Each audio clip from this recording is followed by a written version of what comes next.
¿Qué tal, queridos vives? Hola, ¿cómo estáis? Miércoles, tercer vídeo para estar juntos unos breves minutos y compartir algo de la palabra en el Evangelio de Juan. Estamos estudiando Juan.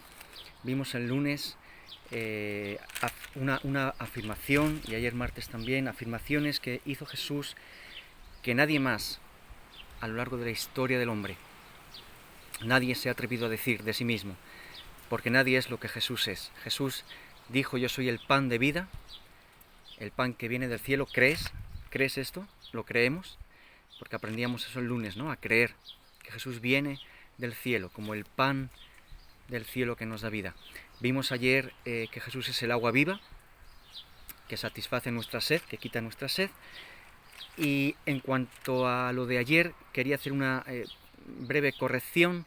Cuando hablaba de los dones del Espíritu, decía algo acerca de la palabra de ciencia y palabra de sabiduría, y lo dije al revés. Quiero decirlo bien ahora.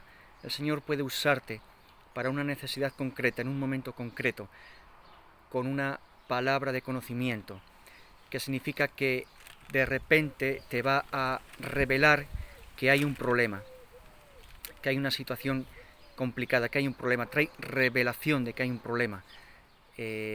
O puede usarte también con una palabra de sabiduría, que no es otra cosa que de repente trae a tu vida la solución para ese problema. Quería corregirlo porque ayer creo que lo dije al revés y quiero ser correcto y yo mismo estar aprendiendo de la palabra y hacerlo bien y compartirlo bien con vosotros. Y dicho esto, hoy vamos a ver una tercera afirmación que dijo Jesús de quién era Él.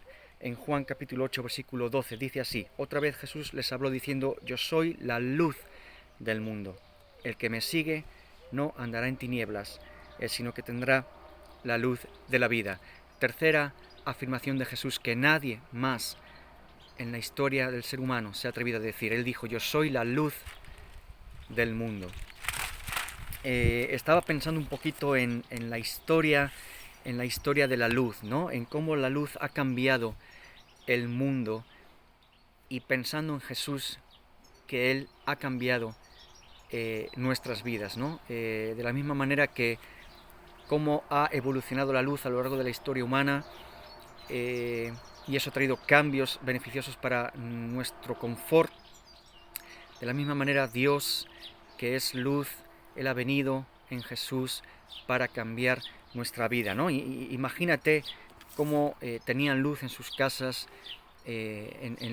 los hombres y mujeres de la historia antigua, ¿no? Imagino que con fuego, ¿no? Encendiendo sus antorchas y teniendo sus hogueras con fuego. Luego, con la ayuda de la cera, se dieron forma a las velas, ¿no? Y con la ayuda de las velas se ha podido tener luz. Con el aceite de las ballenas se ha podido alumbrar las lámparas en las casas antiguamente. Allá a mediados del siglo XIX, el gas, que empezó a extraerse y a comercializarse, permitió también el alumbrado público en las ciudades, hasta que metidos en el siglo XIX también, y con el invento de la luz de la corriente eléctrica, se dio origen a la luz eléctrica en una bombilla. El inventor Thomas Edison, ¿no? En el 1879 consiguió encender una bombilla eléctrica. Hay consenso, ¿no? Aunque hay algunos que dicen que fueron otros los inventores de la bombilla, pero hay consenso para poder decir que este hombre, ¿verdad?, a finales del siglo XIX inventa la bombilla, y una bombilla cuyo uso a lo largo de los siglos XIX y XX tiene un uso masivo, y ahora se da cuenta enseguida la gente de que hay un tremendo consumo, y en beneficio del planeta hay que buscar otras formas para alumbrar con menos consumo, que provoquen menos daño al planeta. De manera que a la bombilla eléctrica se le da fin hacia el año 2009, pero entonces se descubren, se inventan otras formas para que podamos tener luz. Hacia el año 1940 hay dos tipos de luz que se descubren, con las que se empieza a funcionar: la luz halógena y la luz fluorescente. En la primera década del año 2000, de los años 2010, hablábamos y teníamos la bombilla de bajo consumo, con la que conseguíamos ahorrar hasta un 80% de energía. Y luego a finales del siglo XX se inventa también el LED, ¿no? Las iniciales en inglés que significan diodo emisor de luz, ¿no? Que se utilizaba primero como un pilotito, ¿no? en los aparatos de música, en los coches, pero que se le ha ido dando forma y diseño hasta conseguir bombillas de tamaño plano, de reducido espacio y de gran luminosidad, ¿no? Y hoy en día tú vas a una tienda de luces y tenemos luces decorativas muy innovadoras, ¿no? Con diferentes tonos de luz, diferentes colores, diferentes intensidades, que las podemos encender a distancia con Bluetooth o Wi-Fi, etcétera, etcétera. Es decir, que desde el fuego hasta las últimas bombillas más decorativas y más bonitas con la última tecnología, vemos que a lo largo de la historia hay una evolución que nos ha cambiado y que ha hecho que tengamos un mejor confort a la hora de iluminar nuestras casas, nuestros colegios, institutos, nuestros lugares de trabajo, las calles, el alumbrado de las ciudades, ¿no? Y pensaba en el Señor. Primera de Juan 5:5 dice que Dios es luz. Y Santiago 1:17 dice que Dios es el Padre de las luces, en quien no hay sombra ni variación.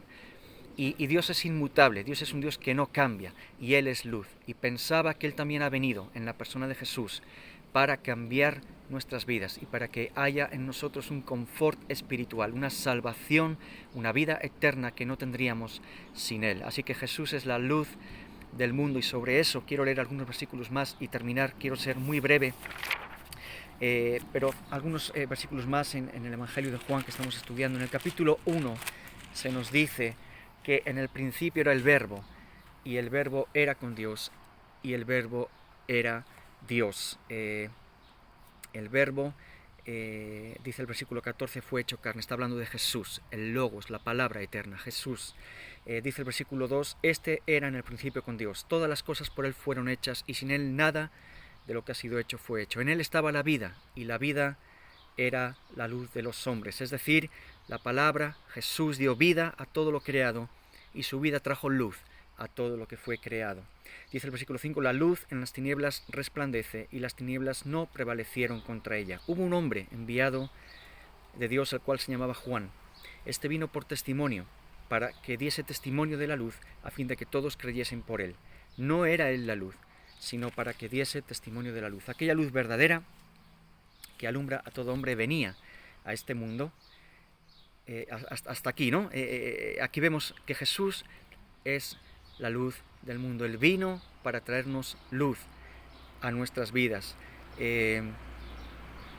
Dice el versículo 12 del capítulo 8 que hemos leído, para ir avanzando y ser muy, muy breve, ¿no? Pero quédate con Jesús, es la luz del mundo, y Él quiere ser la luz en tu vida. Dice el versículo 12 que hemos leído del capítulo 8, el que me sigue no andará en tinieblas, sino que tendrá la luz de la vida. Cuando Jesús es tu Señor y tu Salvador, tu forma de andar en esta vida es distinta. Andamos como hijos de luz, le seguimos a Él y no caminamos en tinieblas. Hay una forma de caminar con Jesús que es andar en luz de una manera transparente, clara, sin tinieblas, sin oscuridad, sin nada escondido, ¿no? Efesios 5:8 nos dice la palabra cómo debemos de andar una vez que hemos conocido a Jesús. Teníamos antes una vida, pero cuando hemos conocido a Jesús tenemos una nueva vida y tenemos una manera de andar, y es andar como hijos de luz. Efesios capítulo 5, versículo 12 dice, porque en otro tiempo erais tinieblas, mas ahora sois luz en el Señor. Andad como hijos de luz, porque el fruto del Espíritu es en toda bondad, justicia y verdad, comprobando lo que es agradable al Señor. Y no participéis en las obras infructuosas de las tinieblas, sino más bien reprendedlas, porque vergonzoso es aún hablar de lo que ellos hacen en secreto. Mas todas las cosas, cuando son puestas en evidencia por la luz, son hechas manifiestas, porque la luz es lo que manifiesta todo. Por lo cual dice, despiértate tú que duermes, y levántate de los muertos, y te alumbrará Cristo. Mirad pues con diligencia cómo andéis, no como necios, sino como sabios, aprovechando bien el tiempo, porque los días son malos. Por tanto, no seáis insensatos, sino entendidos de cuál es la voluntad del Señor. Y en 1 de Juan 5, que también he señalado antes, donde se nos dice que Dios es luz, se nos dice que debemos de andar de esta misma manera, andar como hijos de luz, ¿no? Dice 1 de Juan 1 5 en adelante, que Dios es luz y no hay ningunas tinieblas en Él. Si decimos que tenemos comunión con Él y andamos en tinieblas, mentimos y no practicamos la verdad. Pero si andamos en luz, como Él está en luz, tenemos comunión unos con otros y la sangre de Jesucristo su Hijo nos limpia de todo pecado. Si decimos que no tenemos pecado, nos engañamos a nosotros mismos y la verdad no está en nosotros. Si confesamos nuestros pecados, Él es fiel y justo para perdonar nuestros pecados y limpiarnos de toda maldad. Si decimos que no hemos pecado, le hacemos a Él mentiroso y su palabra no está en nosotros.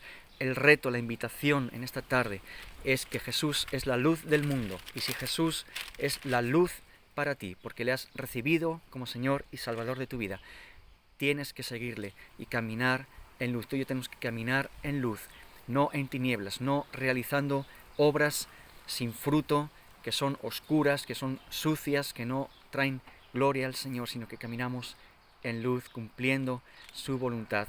Tenemos comunión unos con otros y su sangre nos limpia de todo pecado. Él es fiel y justo para perdonarnos cuando hemos cometido un pecado. Cuando venimos a Él y queremos andar en luz, Él es fiel y justo.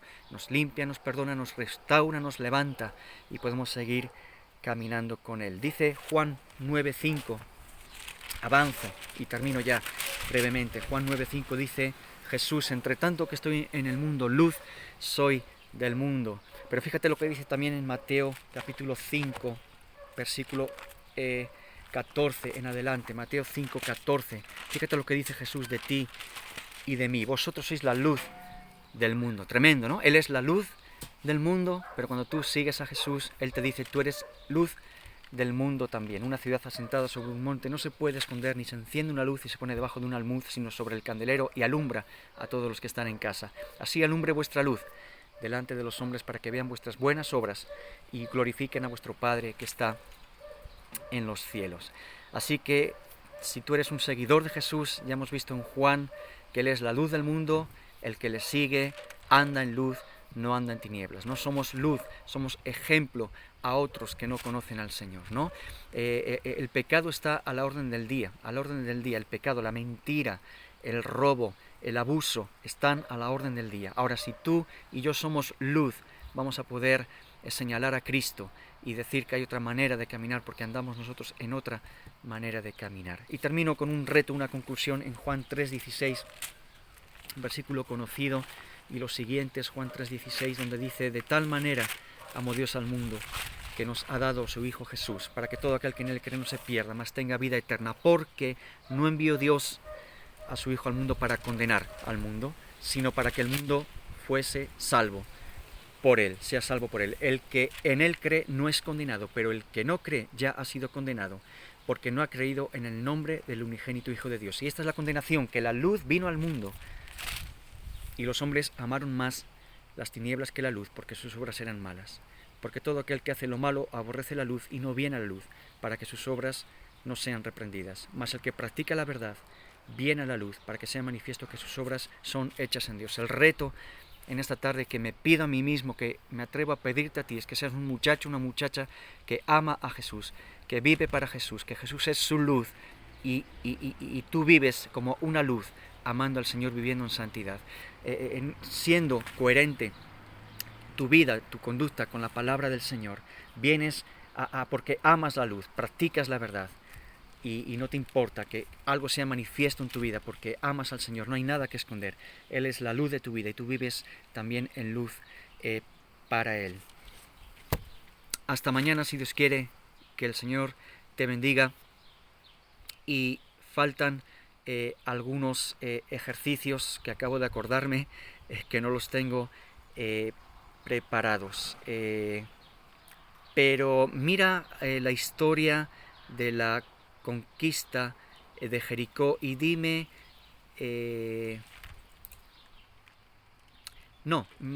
mira la historia de Gedeón y dime qué dos armas se utilizaron para aquella batalla que Gedeón y los 300 hombres que estuvieron con él tuvieron que lidiar, tuvieron que hacer. ¿Con qué armas batallaron esta batalla? ¿Vale? Búscalo. Me había olvidado de los ejercicios, pero me estoy acordando de esta historia de Gedeón. Busca el libro, busca el capítulo y comenta por viva, escríbelo. Dos armas que fueron utilizadas en la batalla de estos siervos del Señor y a través de las cuales Dios trajo la victoria. Chao, hasta mañana.